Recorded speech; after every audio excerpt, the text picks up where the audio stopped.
15 heures, c'est l'heure de votre journal. Mesdames, Messieurs, bonjour, bienvenue. Tout de suite, les titres de cette édition.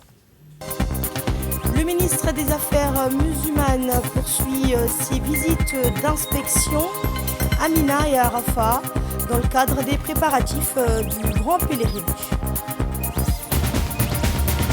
Et les partenaires nationaux et internationaux se mobilisent à Djibouti pour valider un cadre stratégique en faveur d'un avenir énergétique durable. Dans l'actualité internationale, Washington et Téhéran se rapprochent d'un accord portant sur le pétrole et le programme d'enrichissement nucléaire iranien. Mais avant de développer ces nouvelles, le président de la République, Ismaïla Omar Guelleh, a exprimé son soutien à son homologue chinois, Xi Jinping, après que le pays a déploré une centaine de victimes à la suite de l'explosion hier soir d'une mine de charbon dans la province nord de Shanxi. Je vous prie d'étendre l'expression sincère de ma compassion et de ma solidarité aux familles, proches et amis des victimes de cet accident meurtrier. C'est ce qu'a indiqué le président Guelleh dans le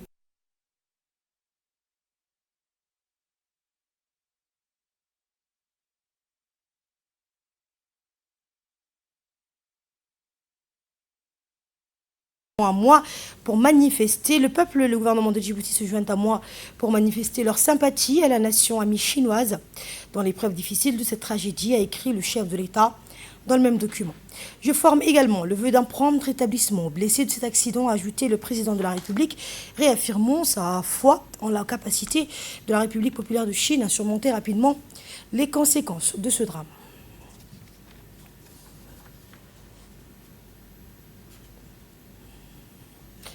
Et justement, dans la province de Shanxi, au nord de la Chine, une explosion de gaz survenue dans la mine de charbon a déclenché une vaste opération de secours.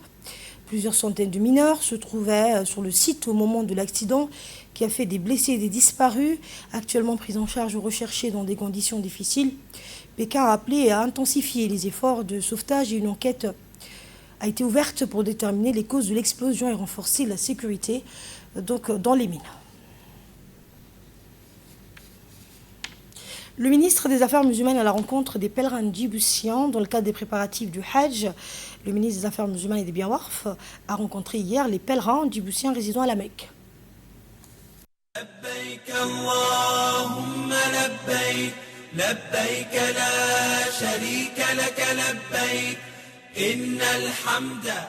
Le ministre des Affaires musulmanes et des Biens Warf, Moumin Hassan Barré, a rencontré les pèlerins djiboutiens à la Mecque. Cette rencontre s'inscrit dans une série de visites de terrain visant à s'assurer du bon déroulement du pèlerinage pour les fidèles venus de Djibouti. Au cours de cette rencontre conviviale, le ministre a salué la ferveur, la discipline des pèlerins djiboutiens. Il a exprimé son engagement personnel et celui du gouvernement à garantir un encadrement religieux, logistique et sanitaire optimal pour l'ensemble des pèlerins. Le Hajj est un moment sacré et unique dans la vie de tout croyant. Nous devons veiller à ce qu'il se déroule dans les meilleures conditions possibles, a déclaré le ministre devant les pèlerins réunis dans l'un des bâtiments où résident les pèlerins. Le ministre a également encouragé les responsables de la mission du Hajj à maintenir un suivi rigoureux tout au long du pèlerinage, en particulier à l'approche des étapes clés que sont Mina, Arafat et Muzdalifa.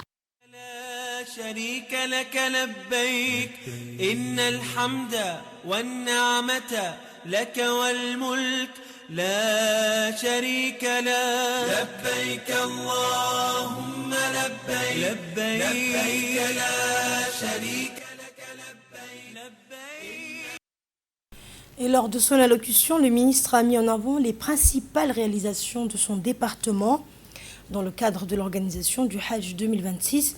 Il a souligné les efforts significatifs déployés pour améliorer les conditions d'accueil, d'hébergement, d'accompagnement et de transport des pèlerins djiboutiens tout au long de leur séjour en Arabie Saoudite.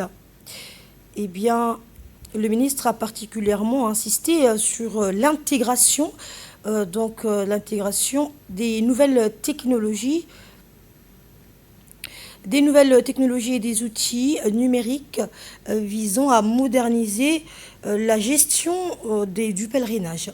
Ces innovations permettent un meilleur suivi des pèlerins, une coordination donc plus efficace des équipes d'encadrement ainsi qu'une communication plus rapide garantissant davantage de sécurité, de confort et de sérénité aux fidèles. Il a également salué l'engagement des équipes administratives, médicales et des encadreurs mobilisés en continu pour assurer le bon déroulement du séjour des pèlerins djiboutiens au lieu saint. La rencontre s'est achevée par des prières et des bénédictions pour un hajj accepté et accompli dans les meilleures conditions. Visite d'inspection du ministre à Mina et à Arafat dans le cadre des préparatifs du Grand Hajj. Eh bien, le ministre des Affaires musulmanes et des Biens Warf, Moumen Hassan Barre, a effectué une visite d'inspection sur les sites saints de Mina et de Arafat. Le ministre s'est d'abord rendu à Mina où il a été accueilli par la délégation officielle chargée de l'encadrement des pèlerins djiboutiens. Il a visité les sites d'hébergement et évacué les dispositifs mis en place afin de garantir des conditions optimales d'accueil, de sécurité et de confort pour les fidèles. À cette occasion, le ministre a salué les efforts déployés par les équipes mobilisées dans l'organisation du séjour des pèlerins, tout en appelant à intensifier les préparatifs en vue d'assurer un hajj accompli dans les meilleures conditions. Depuis la Mecque, les préparatifs se poursuivent activement sur les sites de Mina et de Arafat, dans un contexte d'organisation renforcée et de dispositifs de sécurité consolidés. شريك لك لبيك إن الحمد والنعمة لك والملك لا شريك لك لبيك اللهم لبيك لبيك لا شريك لك لبيك إن الحمد والنعمة لك والملك لا شريك لك لبيك اللهم لبيك لبيك لا شريك لك لبيك لبيك إن الحمد والنعمة لك والملك لا شريك لك لبيك اللهم لبيك لبيك لا شريك لك لبيك إن الحمد والنعمة لك والملك لا شريك. Et le ministre des Affaires poursuit sa tournée d'inspection à Arafat. Le ministre des Affaires musulmanes et des Biens Warf, Moumen Hassan Barre, poursuit sa tournée d'inspection sur le site sacré de Arafat, étape centrale et incontournable des rites du Grand Hajj, considéré comme le moment le plus important du pèlerinage. Arafat accueillera donc des milliers de fidèles venus accomplir ce pilier fondamental de l'islam. Au cours de cette visite, le ministre a inspecté les khaymas destinés à héberger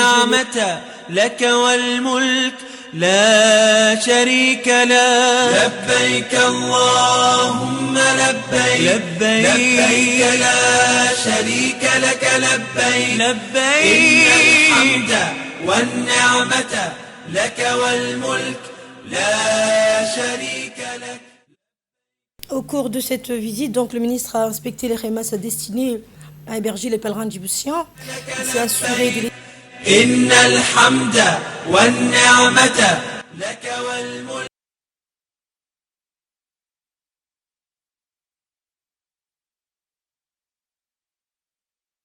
Et le ministre donc a également salué les efforts des équipes d'organisation et d'encadrement mobilisées sur le terrain, soulignant que les préparatifs avancent dans de bonnes conditions. Après le suivi des préparatifs du grand pèlerinage à la Mecque, cap à présent sur Djibouti, où les questions de développement énergétique étaient au cœur de l'actualité. Ce matin, à l'hôtel Aïla Grand, l'atelier national de validation du pacte national de l'énergie, sous la présidence du ministre de l'énergie chargé des ressources naturelles, Dr Jama Mohamed Hassan. Cette importante rencontre a réuni plusieurs membres du gouvernement, notamment le ministre de l'économie et des finances, le ministre du budget, le ministre des Affaires sociales et des solidarités, la ministre donc, des Affaires sociales et des solidarités, ainsi que la secrétaire d'État chargée des investissements et du secteur privé. Ont également pris part à cet atelier les partenaires techniques et financiers ainsi que plusieurs organisations internationales engagées dans le développement du secteur énergétique et l'accompagnement des politiques publiques en matière de transition énergétique et de développement durable. Les travaux ont permis aux différents acteurs institutionnels et partenaires concernés d'examiner et de valider les orientations stratégiques du Pacte national de l'énergie en vue de renforcer le développement du secteur énergétique et de soutenir les ambitions nationales en matière de croissance économique et de développement durable. Écoutez la représentante de la Banque mondiale à Djibouti. Africaine de développement et de la Banque mondiale.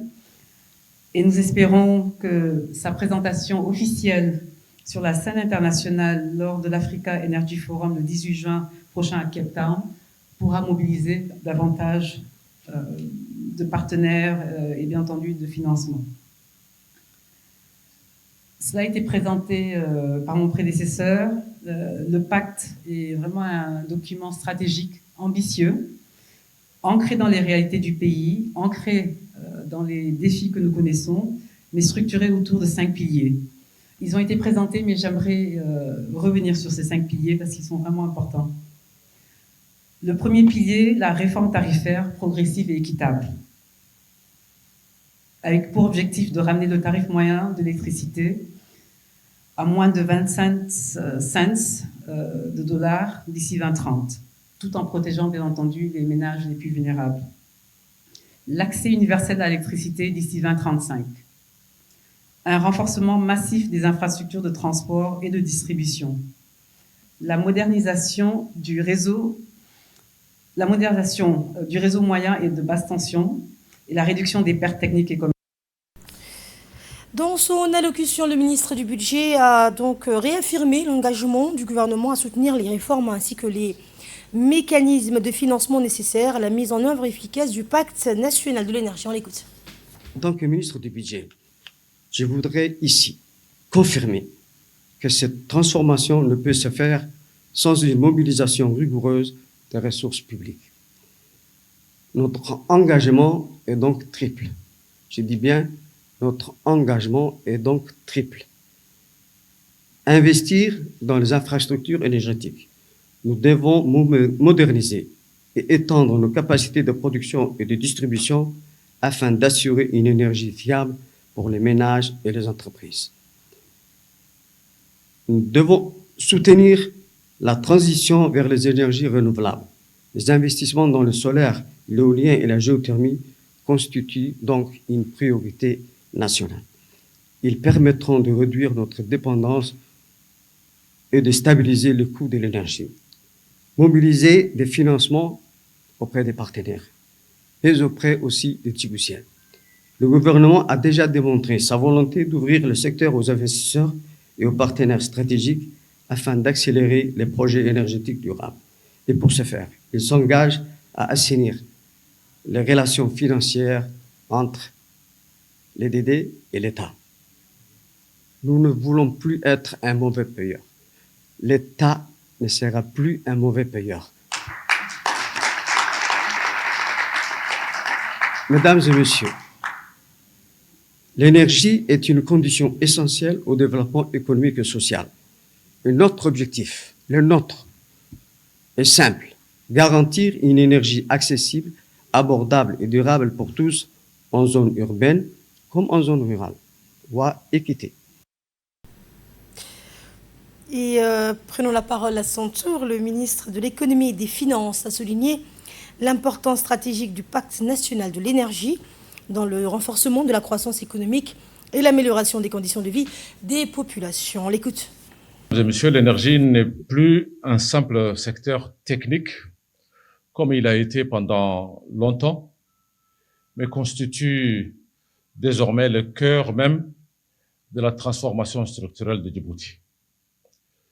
Je suis convaincu, cher Jama, que votre expérience et votre engagement permettront d'accélérer cette dynamique nationale essentielle. Le pacte national de l'énergie que nous examinons aujourd'hui n'est pas un autre document administratif de plus.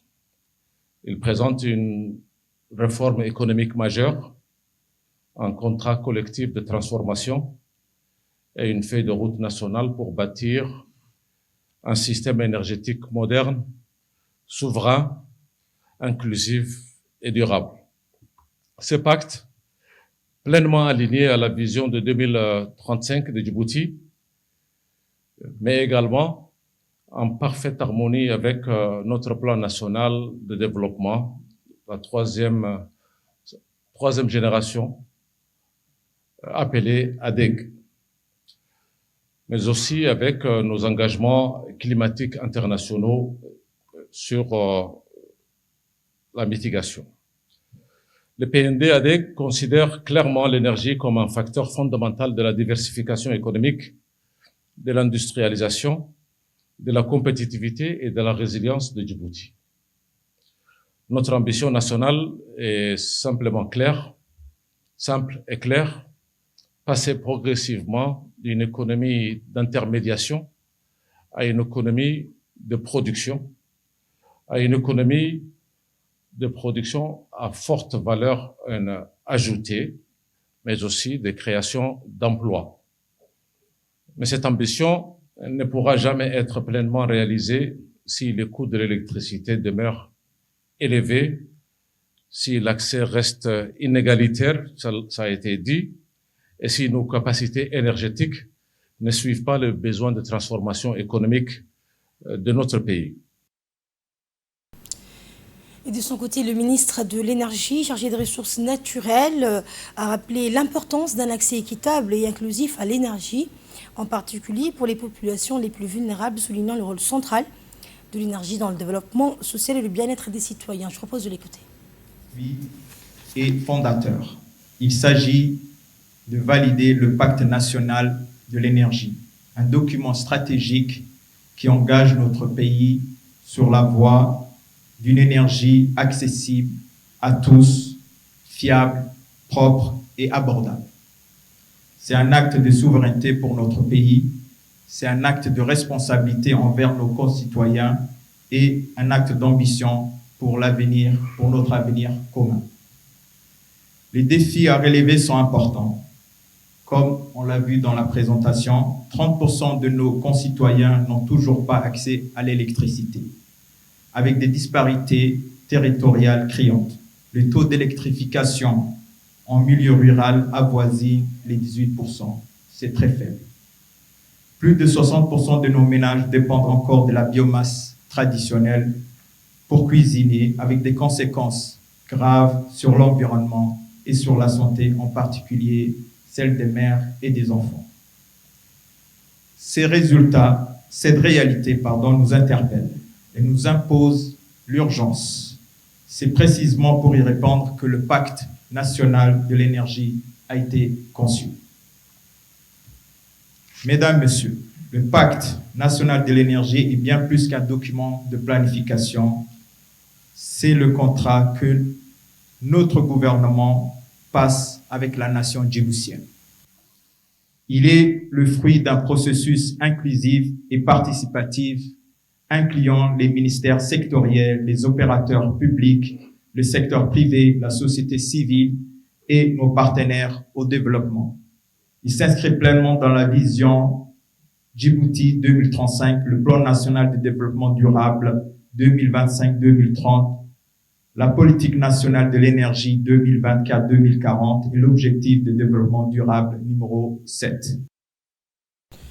Et dans l'actualité également, dans le cadre de la poursuite de sa tournée de prise de contact avec les différentes structures relevant de son département ministériel, le ministre du Travail, chargé de la formalisation et de la protection sociale, M. Younis Ali Guedi, a effectué aujourd'hui une visite de travail à la Caisse nationale de sécurité sociale.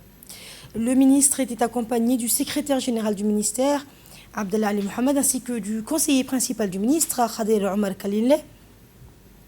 À son arrivée, la délégation ministérielle a été accueillie par la directrice générale de la CNSS, Mme Derra Ahmed Rableh, entourée de ses proches collaborateurs et des responsables des différents services de l'institution. Cette visite a permis au ministre de s'informer sur le fonctionnement général de la CNSS, ses missions, ses réalisations ainsi que les défis auxquels elle fait face dans l'accomplissement de ses missions de service public. Au cours de la visite guidée, le ministre et sa délégation ont parcouru les différents services et départements de la CNSS.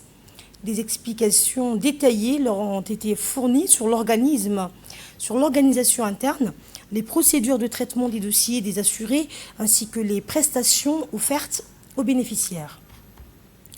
Le ministre a donc félicité la directrice générale pour les importantes réalisations enregistrées à la tête de l'institution, notamment les efforts engagés en matière de modernisation et de digitalisation des services visant à faciliter l'accès des assurés et à améliorer la qualité du service public. Le ministre a également salué le travail accompli par l'ensemble des équipes de la CNSS et leur engagement quotidien au service des travailleurs, des retraités et des familles bénéficiaires. Il a rappelé que la protection sociale constitue un pilier fondamental de la politique gouvernementale et un levier de cohésion et de justice sociale.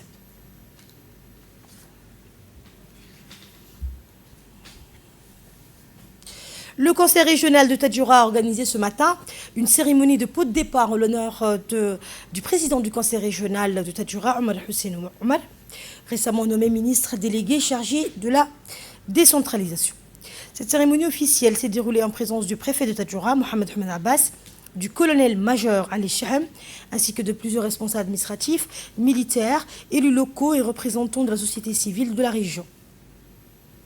Le programme de cette rencontre a été marqué par 4 temps forts, le mot d'adieu du président du conseil régional, la présentation d'un récapitulatif des principales réalisations accomplies durant les 5 dernières années, la notification officielle de l'intérim confiée au vice-président du conseil régional, M. Abdelkader Omar, et enfin un moment convivial autour d'un pot de départ réunissant les invités. À travers cette cérémonie empreinte d'émotion et de reconnaissance, les élus ainsi que l'ensemble du personnel du conseil régional ont salué le leadership, l'engagement et les efforts constants déployés par M. Omar Hussein au service du développement de la région de Tadjoura. Les intervenants notamment ont mis en avant les nombreuses réalisations entreprises sous sa présidence ainsi que son attachement aux valeurs de proximité, de solidarité et de bonne gouvernance locale. Le conseil régional de Tadjoura adresse ses sincères félicitations à M. Omar Hussein pour cette nouvelle responsabilité et lui souhaite plein succès dans l'exercice de ses fonctions de ministre délégué chargé de la décentralisation au service du renforcement de la gouvernance locale et du développement du pays. Djibouti accueille la 2e édition de la sélection nationale du concours international Chinese Bridge, mettant en lumière les talents des élèves du secondaire dans la maîtrise de la langue et de la culture chinoise. La suite avec Fardous Hussein. L'Institut Confucius de Djibouti a organisé à la Bibliothèque nationale la 2e édition de la sélection nationale du concours international Chinese Bridge en présence de l'ambassadeur de Chine à Djibouti ainsi que du secrétaire général du MENFOP, du commandant de la base de soutien de l'armée populaire de libération de la Chine. L'événement a réuni de hauts cadres du MENFOP, des responsables d'établissements, des enseignants, des parents d'élèves ainsi qu'un large public venu encourager les candidats et célébrer la promotion de la langue chinoise à Djibouti. 10 candidats issus de différents lycées et établissements ont démontré leurs compétences en langue chinoise à travers des discours thématiques, des présentations culturelles et des prestations artistiques de grande qualité. Cette édition a également permis de mettre à l'honneur les enseignants de l'Institut Confucius de Djibouti pour leur engagement dans la promotion de la langue et la culture chinoise.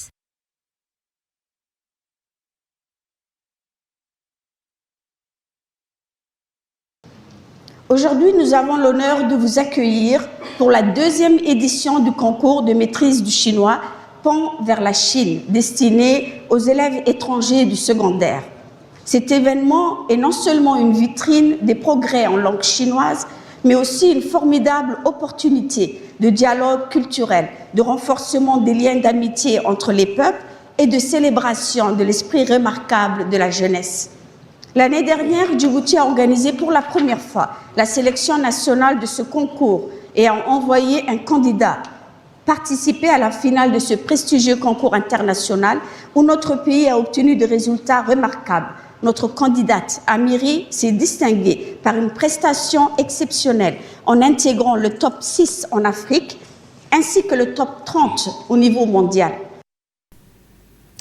Écoutez à présent le mot du secrétaire général du ministère de l'Éducation nationale, M. Mohamed Abdallah Mayoub. Les concours Chinese Bridge constituent pour nous une belle opportunité pour développer des compétences linguistiques de nos jeunes et pour leur permettre de découvrir la richesse, la culture chinoise et de renforcer les liens d'amitié entre les peuples. Cette année, 6 candidats représenteront avec talent et détermination les apprenants du chinois à Djibouti à travers différentes épreuves orales et culturelles. Je tiens donc à les féliciter pour leur engagement et leur souhaiter plein succès.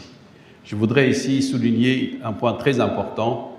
Djibouti a une particularité par rapport à beaucoup d'autres pays d'Afrique et même du monde, c'est que notre jeunesse est capable d'apprendre très rapidement plusieurs langues.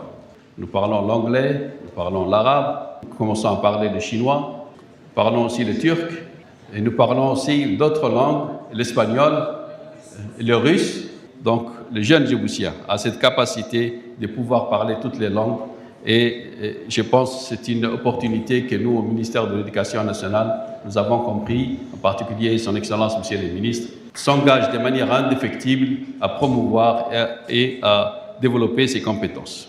Cette dynamique donc, s'inscrit pleinement dans la vision portée par son Excellence, Monsieur le Président de la République, Monsieur Ismaël Omar Guelleh, qui accorde une importance particulière à l'éducation, à l'ouverture internationale de la jeunesse djiboutienne et au renforcement de la coopération entre les pays partenaires et notamment la République populaire de Chine. Et nous poursuivons donc cette édition avec cette visite officielle du directeur général des relations internationales des forces armées djiboutiennes, le colonel Ibrahim Zekeri Cher, qui a effectué une visite officielle de travail en France du 18 au 24 mai 2026 dans le cadre du renforcement de la coopération militaire entre Djibouti et la France. À son arrivée à Paris, il a été reçu par l'ambassadeur de la République de Djibouti en France, Ayed Moussaad Yahya, en présence de l'attaché de défense, le colonel-major Mohamed Ali Obsi. Les échanges ont porté sur l'évolution de la coopération militaire bilatérale, notamment à la suite du renouvellement du traité de coopération en matière de défense, ainsi que sur les perspectives de coopération opérationnelle et industrielle entre les deux pays. Et bien, au cours de son séjour, le colonel Ibrahim Zekeri Cher a également rencontré plusieurs hautes autorités militaires françaises, dont le général de corps d'armée Pelletier, au sein de la Direction générale des relations internationales et de la stratégie, ainsi que le gouverneur militaire de Paris, le général de corps d'armée Loïc Mizan. Les discussions ont porté sur les enjeux sécuritaires régionaux, le renforcement des relations entre les institutions militaires des deux pays et les perspectives de coopération stratégique. Autre actualité, interpellation d'un trafiquant armé par la gendarmerie nationale à Cher Moussa dans le cadre des opérations nationales de lutte contre la délinquance menées par les unités opérationnelles de la gendarmerie nationale. La brigade de Cher Moussa, avec le concours du GIGN, a procédé à l'interpellation d'un trafiquant présumé en possession d'un pistolet semi-automatique. Cette opération est l'aboutissement d'une traque de 4 mois visant un individu actif dans le secteur communément appelé Vietnam, notamment impliqué dans un réseau de trafic de stupéfiants. L'arme à feu a été saisie et placée sous scellé dans le cadre de la procédure judiciaire, son origine ayant été formellement identifiée par les enquêteurs. Et à l'issue de l'enquête, le suspect a été déféré devant la justice pour répondre des faits qui lui sont reprochés. À travers cette opération, la gendarmerie nationale réaffirme sa détermination à lutter sans relâche contre toutes les formes de criminalité et à garantir donc la sécurité des citoyens sur l'ensemble du territoire. En Californie du Sud, à présent, les autorités ont ordonné l'évacuation d'environ 40 000 personnes et la fermeture de plusieurs établissements scolaires à la suite d'une fuite de produits chimiques dangereux survenue dans un réservoir industriel utilisé pour la fabrication de pièces en plastique. La suite dans cette séquence. De dizaines de milliers de personnes et fermetures d'écoles en Californie du Sud après une fuite chimique dangereuse. Les autorités de Californie ont ordonné l'évacuation d'environ 40 000 personnes et la fermeture de plusieurs écoles dans le sud de l'État après la poursuite d'une fuite de produits chimiques dangereux provenant d'un réservoir industriel utilisé dans la fabrication de pièces en plastique. Les opérations d'évacuation se sont poursuivies dans les secteurs proches du site industriel alors que les autorités ont appelé les résidents à respecter les consignes officielles et éviter la zone concernée. Et pour terminer cette édition, retour sur la scène internationale avec les dernières évolutions diplomatiques entre Washington et Téhéran. Fardous Hussein nous fait le point.